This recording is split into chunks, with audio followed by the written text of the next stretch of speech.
తిరుపతి తొక్కిసలాట ఘటన బాధితులకు నేటి నుంచి చెక్కుల పంపిణీ చేయనుంది టీటీడీ. మృతుల కుటుంబాలకు ఎక్స్గ్రేషియా అందించబోతోంది. ఎక్స్గ్రేషియాపై టీటీడీ బోర్డు సభ్యులతో సమావేశమైన చైర్మన్ విఆర్ నాయుడు 6 మృతుల కుటుంబాల సభ్యులకు పాలక మండలి సభ్యులు స్వయంగా వెళ్లి చెక్కులు అందించబోతున్నారు. చెక్కుల పంపిణీకి బోర్డు సభ్యులతో ఇప్పటికే 2 కమిటీలు ఏర్పాటు చేశారు.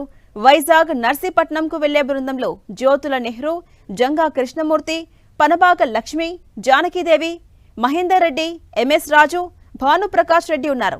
ఇక తమిళనాడు, కేరళకు రామమూర్తి, కృష్ణమూర్తి, వైద్యనాథన్, నరేష్ కుమార్, శాంతారాం, సుచిత్ర ఎల్లా వెళ్తారు. స్థానిక శాసనసభ్యులతో కలిసి బాధితుల దగ్గరకు వెళ్లబోతున్నారు టీటీడీ బోర్డు సభ్యులు. ఇదే అంశంపై మరింత సమాచారం మా ప్రతినిధి మురళి అందిస్తారు. మురళి,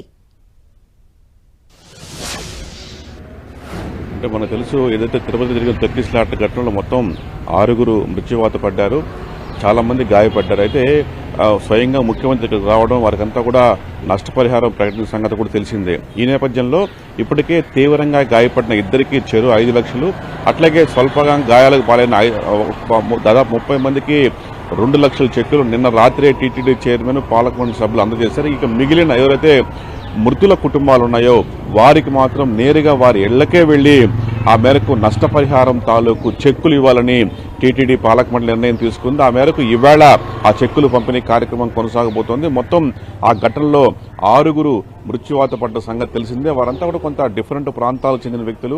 ప్రత్యేకించి విశాఖపట్నంలో 2, నర్సీపట్నం, అట్లాగే ఇక తమిళనాడు, ఇంకా కేరళ బార్డర్లో కూడా సేలం దగ్గర ఉన్నారు కొంతమంది.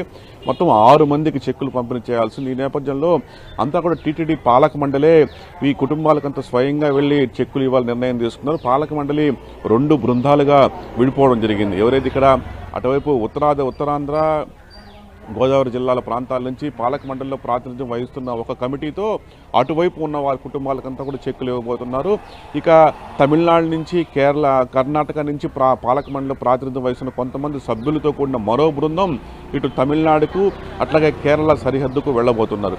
ఇవాళ మొత్తం ఈ కార్యక్రమాన్ని 6 కుటుంబాలకు ఇచ్చే కార్యక్రమం ముగించబో. అంతేకాకుండా ఆ కుటుంబంలో ఇప్పటికే ముఖ్యమంత్రి ప్రకటించారు, ఆ కుటుంబంలో ఒకరికి టీటీడీలో కాంట్రాక్ట్ అవుట్సోర్సింగ్ ఉద్యోగం ఇస్తామని ప్రకటించిన నేపథ్యంలో ఎప్పుడైతే చెక్కులు పంపిణీ చేస్తారో అప్పుడే ఆ కుటుంబంలో ఎవరన్నా చదువుకున్న వ్యక్తులు ఉన్నారా ఏంటి ఆ వివరాలు కూడా సేకరించబోతున్నారు.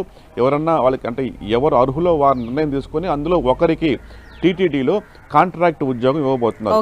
ఒకవేళ వాళ్ళు తిరుపతిలో వచ్చి పనిచేసినా సరే, లేకుంటే ఇప్పుడు విశాఖపట్నం, విజయవాడలో టీటీడీ సెంటర్స్ ఉన్నాయి, ఆ సెంటర్స్లో ఏదైనా కాంట్రాక్ట్ ఉద్యోగం ఇచ్చేందుకు కూడా టీటీడీ పాలక నిర్ణయం తీసుకుంది. ఈవేళ ఈ కార్యక్రమం కొనసాగబోతోంది. Right, thank you Murali.